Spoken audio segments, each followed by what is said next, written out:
Hello everyone. Today's video lecture is called Changes in Matter.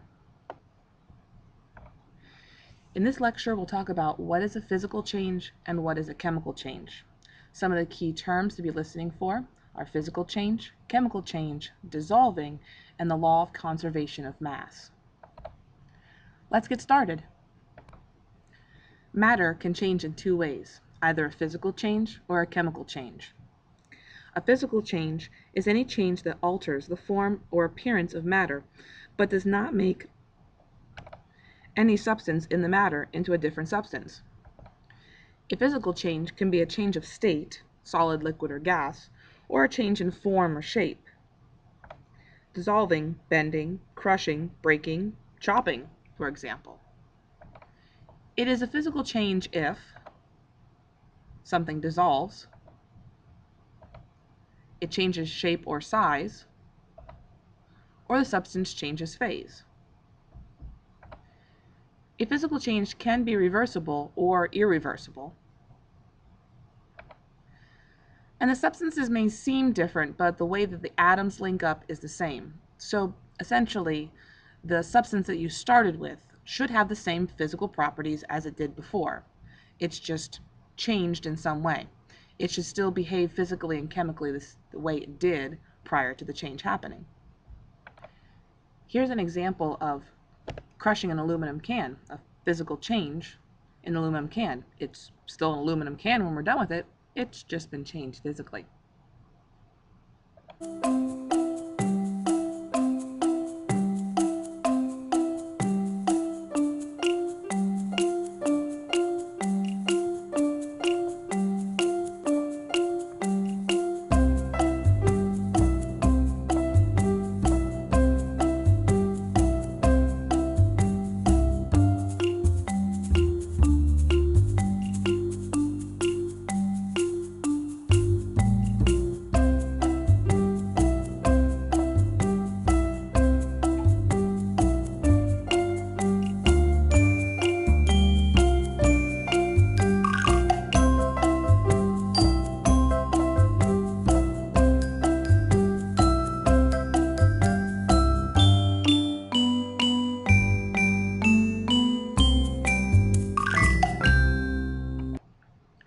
Now, please pause the video and think about what physical changes can be found in your home or at school.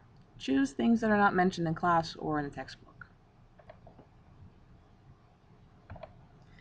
A second kind of change occurs when a substance is transformed into a different substance. A change in matter that produces one or more new substances is called a chemical change, or a chemical reaction. Unlike a physical change, a chemical change produces new substances with properties different from those of the original substances. There are a couple different ways to recognize a chemical change. You know a chemical change has occurred when a color change happens, gas, smoke, or odor is produced, a precipitate forms. A precipitate is a solid that might form when two liquids are poured together. There's an example in just a minute. And a change in energy happens. So this could be the reaction gets warm, it could release light, even sound is a form of energy that could happen during a chemical reaction. Or it could be that the reaction gets cold, which would be taking in energy. So we're talking about endothermic, exothermic reactions here. Let's have Bill give you a few examples of chemical changes. Bill Nye the Science Guy. Bill Nye the Science Guy. Bill Nye the Science Guy. Now, oxygen's in the air we breathe. It's what makes iron rust. It makes our blood turn red. Now, right here, we have a piece of iron, which is steel wool, and we're going to run some electrons through it and make it react with the oxygen in the air. Pretty dramatic. Yeah, see how it glows orange? Yeah, that's fine. It's glowing pretty good. But over here, we have a plastic chamber that's full of oxygen and another piece of steel wool. Now watch what happens now.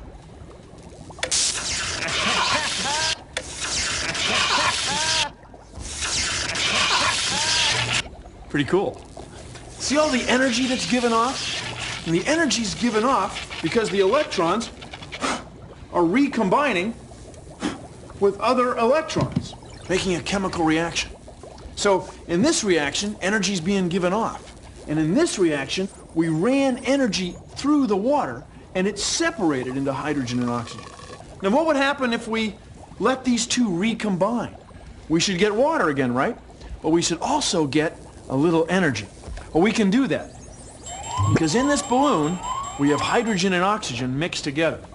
And when they recombine, we'll get just a little bit of water vapor, which will end up in the room someplace. And we should get a lot of energy. You ready? 3, 2, 1!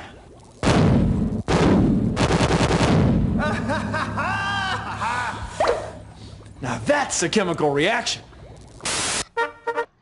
In the video clip you just watched, you saw a release of energy in the form of light and heat when electricity was passed through the steel wool. You saw the formation of a gas by evidence of the bubbles when electricity was passed through water, and you saw a release of energy, or I should say heard a release of energy, when the flame was introduced to the balloon in the form of sound. Okay, it's time to pause and think again.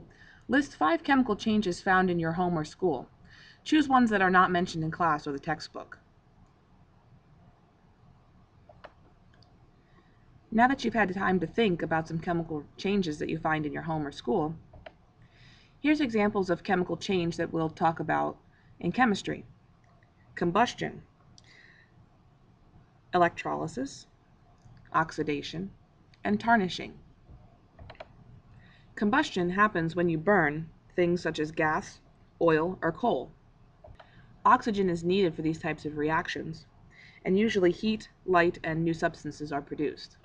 Electrolysis is using electricity to break down compounds into elements or simpler compounds. The example in the Bill Nye video, where they passed electricity through water, was electrolysis. Oxidation also involves the use of oxygen, and examples include rusting. Tarnishing happens when metals react with other substances and dark coating is produced, such as pennies tarnishing or a brass doorknob. For a long time in the history of chemistry, chemistry was a mystery, sort of a magic. Things would mix together and change colors and produce sound and produce light, and things would even disappear. It was like magic. But as our understanding of chemistry has improved, we realize that it isn't magic. The new substances that are formed are undergoing chemical change, and things aren't disappearing. They just might be turning into forms that we don't readily observe. Maybe a gas is produced that is clear and colorless and odorless, and it goes off into the air without us noticing. In the 1770s, a French chemist, Antoine Lavoisier, discovered that the mass before a chemical change was the same as the mass after the chemical change. This set up the foundation for our understanding that matter is neither created nor destroyed. It's just transformed between forms. And we know this now in chemistry as the law of conservation of mass. Take a look at the picture. If we mix a solution of sodium nitrate with a solution of sodium chloride, which is salt water, after the reaction, we have 2 new substances, but the mass hasn't changed. So the mass of the reactants is equal to the mass of the products. We use chemical equations to represent this. So you can see by counting up the number of reactants before the reaction happens, they will be equal to the number of products that we have after the reaction. There's no mystery here. What goes in comes back out, just in a different form. So in this reaction, we put 2 solutions together, 2 liquids, and we get a precipitate, a white solid. But that doesn't mean the mass has changed in any way. During a chemical reaction, atoms are not lost or gained. They're just rearranged to form new substances. So I thought you might like to see this reaction happen. Here's a video. Do it? Yeah, come on. Okay, first one. First go. There it goes.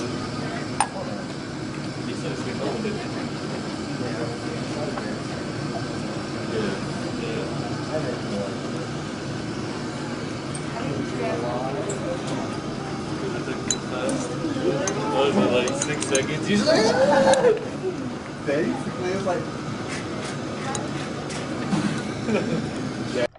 In that reaction, you can definitely see the white precipitate form. It's sort of unexpected that you would mix two solutions together and all of a sudden have a white solid. That's a great example of a chemical reaction. Okay, students, it's time to review. The next 4 questions will show you an example. Your job is to decide whether or not it's a physical or a chemical change. Here's your first one. Remember, you can pause at any time if you don't have time to write down your answer. Here's number 2. Number 3. And number 4.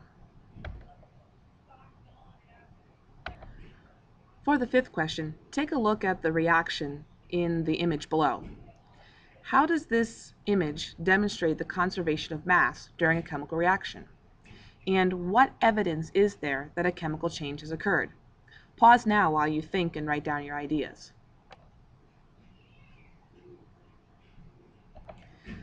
In this lecture, we've talked about the difference between a physical change and a chemical change, and also the law of conservation of mass.